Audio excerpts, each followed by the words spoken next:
Our top focus continues to remain on the Delhi blast probe, and we now bring you the most chilling security lapse in recent memory. It's a mega India Today exclusive.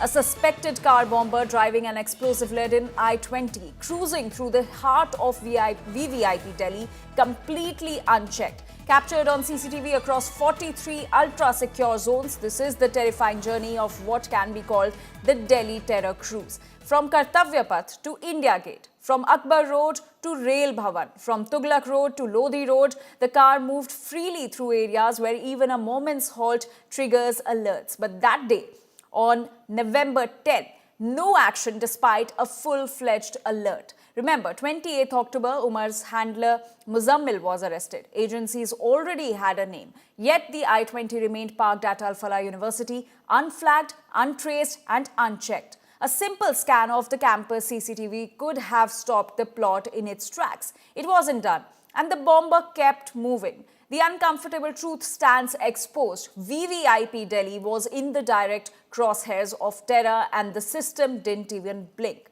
So 43 Delhi VVIP zones, that's where the I-20 car traveled through, and it was all caught on camera, and the clear lapses are now out in the open. On 28th of October, Muzammil was arrested, who is an aide of Dr. Umar, and the hunt was on to nab Dr. Umar. Despite that, on November 10, Dr. Umar was able to enter the national capital. In fact, not just enter, he even traveled through 43 VVIP zones in the national capital. My colleague Arvind Oja is now joining us with more details on this. Arvind, Umar के लिए तहकीकात जारी थी, उमर को ढूंढा जा रहा था, बट इसके बावजूद ना सिर्फ उमर फरीदाबाद से दिल्ली में एंटर हुआ, बल्कि दिल्ली के VVIP zones, Akbar Road, India Gate, ऐसे कई इलाकों से भी गुजरा और एक भी बार उस गाड़ी को चेक नहीं किया गया। बिल्कुल, इसीलिए हम कह रहे हैं कि ये मेगा इंडिया टुडे एक्सक्लूसिव है, जिसमें एक्सपोज हम कर रहे हैं जो जैश का आतंकी था उमर मोहम्मद, उसकी I-20 कार की एक एक मूवमेंट फरीदाबाद से दिल्ली तक की वो ट्रैक डाउन की है सीसीटीवी फुटेज के जरिए इंडिया टुडे ने।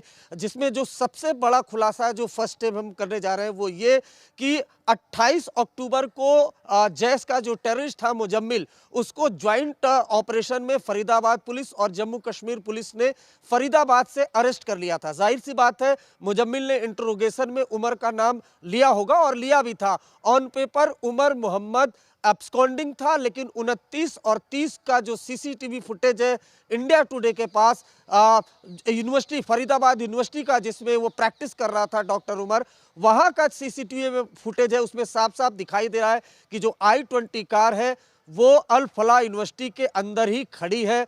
उमर दिखाई दे रहा है। 30 तारीख को वो यूनिवर्सिटी से अंडरग्राउंड होता है, उसके बाद मेवात के अलग अलग इलाकों में घूमता हुआ दिखाई देता है। उसके बाद 9 नवंबर को वो दिल्ली मुंबई एक्सप्रेस वे पर दिखाई देता है, जिसका सीसीटीवी फुटेज हमने एक्सेस किया है। 9 नवंबर को वो फरीदाबाद के अलग अलग इलाकों में घूमता हुआ दिखाई दे रहा है, जो सीसीटीवी फुटेज हमने टाइमिंग के साथ एक्सेस किया है। उसके बाद 10 नवंबर को वो बदरपुर से एंट्री करता है दिल्ली में, जिसका सीसीटीवी फुटेज भी हमने एक्सेस किया। उसके बाद सबसे चौंकाने वाली बात है कि वो दिल्ली के वीवीआईपी इलाकों, अकबर रोड, रेल भवन, इंडिया गेट का जो सर्किल है शाहजहां रोड, उस इलाके में तुगलक रोड, जहां कई वीवीआईपी लोग रहते हैं, उन इलाकों में घूमता हुआ दिखाई दे रहा है, जिसका सीसीटीवी इंडिया टुडे के स्क्रीन पर है। उसके बाद फिर वो कनॉट प्लेस में घूमता है, अरोड़ा आसफ अली जाता है मार्ग, जहां मस्जिद में वो एंट्री करता है। उसके बाद फिर वो तमाम वो इलाके ओल्ड दिल्ली के उन इलाकों में घूमता है। मयूर विहार का सीसीटीवी फुटेज भी इंडिया टुडे के पास है। मयूर विहार में उसकी लोकेशन ट्रैक होती है।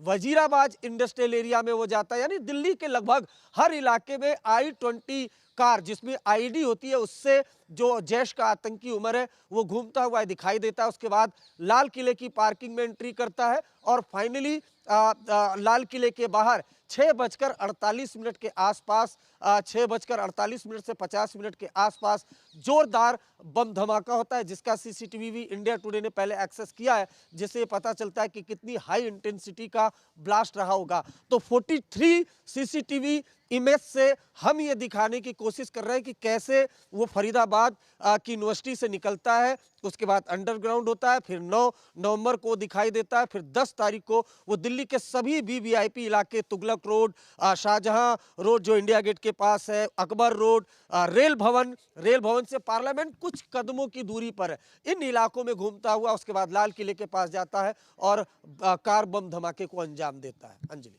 जी अरविंद, उमर का इन वीवीआईपी इलाकों से गुजरना, क्या हम ये कह सकते हैं कि उसके निशाने पे एक्चुअली ये वीवीआईपी एरियाज थे और वो इनकी रेकी कर रहा था या एक सही मौके की तलाश में था एंड एट लास्ट उसने लाल किले को चुना? जो आपने एक वर्ड यूज किया कि सही मौके की तलाश में, ये बिल्कुल हो सकता है, क्योंकि देखिए इन इलाकों में घूमने का क्या मतलब है। एक बात ये भी एजेंसी ने क्लेम किया है कि वो पैनिक में था जब उसका पूरा मॉड्यूल, उसके एसोसिएट डॉक्टर मुजम्मिल अरेस्ट हो गया और तमाम उसके क्लोज एसोसिएट जो लेडी डॉक्टर है शहीन शहीद, वो अरेस्ट हो गई, आदिल अरेस्ट हो गया, उसके बाद वो पैनिक में था। लेकिन कम से कम इस सीसीटीवी फुटेज को देखने पर ऐसा लगता नहीं कि वो पैनिक में था।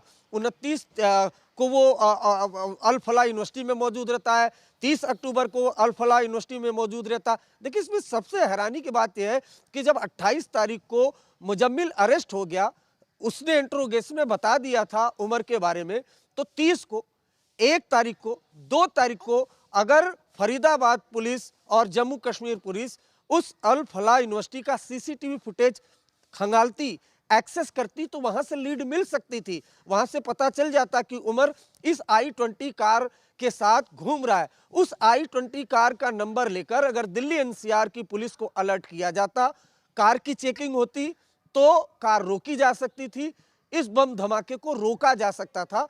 तो कहीं ना कहीं ये लैप्स भी दिखाई दे रहा है। जो सीसीटीवी एक्सेस किया हमने, उससे हम कम से कम ये सवाल जरूर खड़े कर सकते हैं कि ये लैप्स भी है, क्योंकि अगर एक टेररिस्ट पकड़ा जाता है, वो अपने एसोसिएट का नाम लेता है, ऑन पेपर उमर एब्सकॉन्डिंग था, खुद फरीदाबाद पुलिस कमिश्नर ने इस बारे में जानकारी दी थी।